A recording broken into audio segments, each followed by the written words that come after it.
আসসালামু আলাইকুম প্রিয় দর্শক, আশা করি সবাই ভালো আছেন। আমি আজকে পাকাবো ভিন্ন স্বাদের একটা রেসিপি, তা হলো কাচকি মাছের শুটকি দিয়ে করলা রান্না। এই রেসিপিটা খুবই মজাদার, একবার রান্না করে দেখেন। আর যাদের শুটকি পছন্দ তাদের তো রেসিপিটা পুরা পছন্দ হবে। আর করলা খাওয়াটা এমনিও শরীরের জন্য উপকারী, যাদের সুগার লেভেল হাই আছে তাদের করলা খাওয়াটা খুবই উপকারী যদি খাইতে পারেন। আর করলাটা তেমন তিতা না, তিতার ভয় যারা খান নাই তারা পাকিয়ে দেখেন। এই করলাতে তেমন কোনো তিতা নেই। আশা করি রেসিপিটা আপনাদের পছন্দ হবে। চলুন শুরু করা যাক। আমি এখানে একটা কড়াইতে কিছুটা তেল দিয়ে দিলাম, প্রায় কোয়ার্টার কাপের মতন। তারপরে আমি 2টা পেঁয়াজ আর 4-5টা কাঁচামরিচ দিয়ে দিলাম। আমি পেঁয়াজ আর কাঁচামরিচগুলোকে হালকাভাবে লাল করে নিব, বেশি পুরোপুরি লাল করা লাগবে না। আমি প্রায় 2 মিনিটের মতন পেঁয়াজ আর কাঁচামরিচগুলোকে হালকাভাবে একটু লাল করে নিলাম। তারপর এখানে কিছুটা কাচকি মাছের শুটকি নিলাম। আমি শুটকিগুলো ধুয়ে সাফ করে মাথা ফালাইয়ে দিছি। এবার আমি শুটকিগুলা পেঁয়াজ আর কাঁচামরিচের সাথে প্রায় 2-3 মিনিটের মতন ভাজি করে নিব। শুটকিগুলা ভাজি হয়ে গেছে। শুটকিটা ভাজি করলে এর স্বাদটা অনেকটা বেশি হয় আর শুটকির গ্রানটা ভালো। এবার আমি আদা চামচ দিয়ে দিলাম, আদা ব্লেন্ডার করা, আর আদা চামচ রসুন। এবার আমি আদা রসুনগুলোকে আবার একটু এই শুটকির সাথে ভেজে নিব, যাতে কাঁচা গন্ধটা দূর হয় আদার। এবার আমি দিয়ে দিলাম ছোট চামচের 1 চামচ হলুদ গুঁড়া, আর আধা চামচ দিলাম মরিচের গুঁড়া, আর আধা চামচ জিরা গুঁড়া। যেহেতু আমি কাঁচামরিচ দিছি তাই গুঁড়া মরিচ আধা চামচ দিছি, এতে আমার যথেষ্ট। এবার আমি দিয়ে দেবো একটু পানি। পানি দিয়ে তারপরে শুটকি মাছগুলো প্রথমে আমি প্রায় 5 মিনিটের মতন কষাইয়া শুটকি মাছগুলোকে পাকিয়ে নিব প্রথমে। তারপর ঢাকনা দিয়ে দিব। ঢাকনা দিয়ে 5 মিনিটের মতন শুটকি মাছগুলা কষাইয়া পাকিয়ে নিলাম। চলে আসলাম 5 মিনিট পর। তারপর একটু লাড়া দিয়ে দিব নিচে থেকে। তারপর আমি দিয়ে দিলাম পরিমাণ মতো একটু লবণ। আপনারা যতটুকু লবণ লাগে স্বাদ মতো লবণ দিয়েন।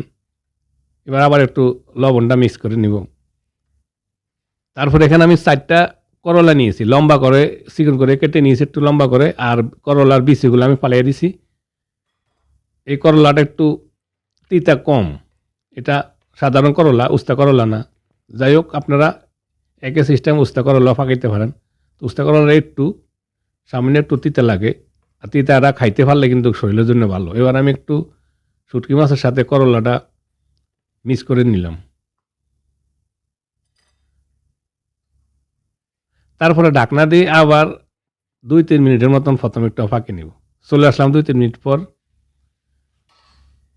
আবার একটু লাড়া দিয়ে দিব নিচে থেকে।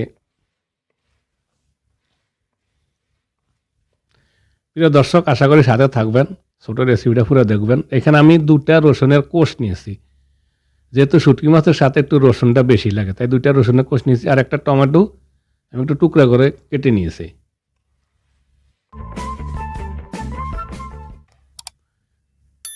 তারপরে আমি দিয়ে দিব কিছুটা পানি, বেশি পানি দিব না। আমি গায়ে মাখার চেয়ে একটু কম পানি দিয়ে দিলাম, যেহেতু আমি বেশি ঝোল রাখবো না, একটু মাখা মাখা করে পাকাবো।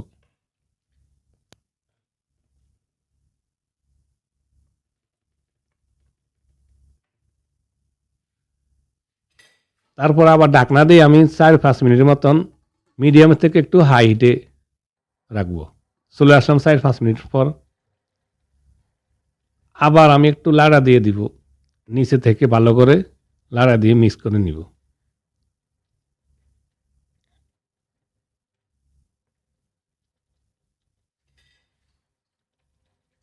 তারপর আবার একটু ঢাকনা দিয়ে আমি মিডিয়াম হিটে প্রায় 7-8 মিনিট মতন ফাঁকে নিলাম। চলে আসলাম 7-8 মিনিট পর।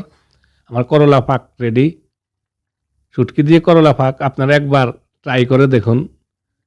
রুটির সাথেও খাওয়া যায় বা ভাতের সাথেও খাইতে পারেন। আর যাদের একটু সুগার লেভেল হাই আছে, করলাটা খুবই উপকারী। ভাজি করে তো সবসময় খান, একবার পাকে খাইয়ে দেখুন, আশা করি মজা লাগবে। আর এই ছোট রেসিপিটা আশা করি আপনাদের পছন্দ হবে। যদি রেসিপিটা পছন্দ হয় প্লিজ একটা লাইক আর একটা কমেন্ট করবেন। আর প্লিজ আমার চ্যানেলটা সাবস্ক্রাইব করবেন। চ্যানেলটা সাবস্ক্রাইব করার জন্য অনুরোধ করব।